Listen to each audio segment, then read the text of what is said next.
Oh God, Dad.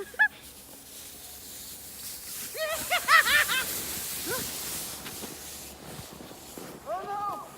Oh no, no, no! Not into the tree!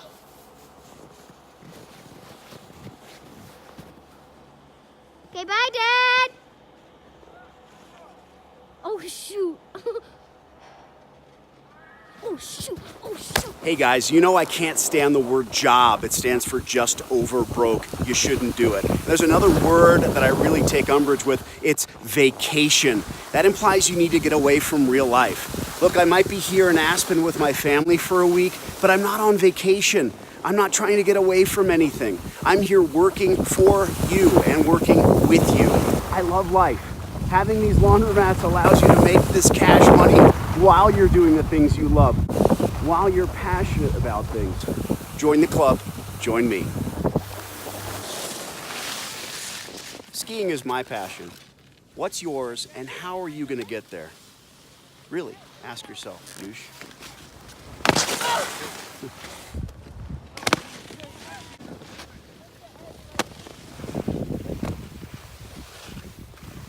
We've had our consultation. We talked about how we get into this together, but for whatever reason you decided not to move forward.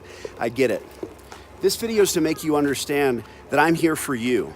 I'm not only here for you personally to make those calls to those landlords, but I've been compiling a list of me making those calls for over a year. If I'm here in Aspen with my family skiing, I want to work for you. I can work for you. How? Because all of those calls I've been making to those landlords are available now online for you to watch. Join my Landlord Call Club. Once you join the Landlord Call Club, you're going to see videos of me live every single week making those calls. If you can't afford to bring me in on the process or don't feel comfortable just yet, then just join this Landlord Call Club. Come on, guys. The first month is free. And after that, I'm only going to charge you $40 a month. You'll get this done. I'll help you get it done. These calls are astounding as I've been making these calls and making leases work for folks like you for well over 10 years. Now, for the first time, I'm letting you in on the process. Join the Landlord Call Club. You'll love it. Quit anytime. But I don't think you're a quitter. Are you? I just ran into some squirrels. You should have seen it. Two squirrels came running. And one of them went, whoo, and he went backward.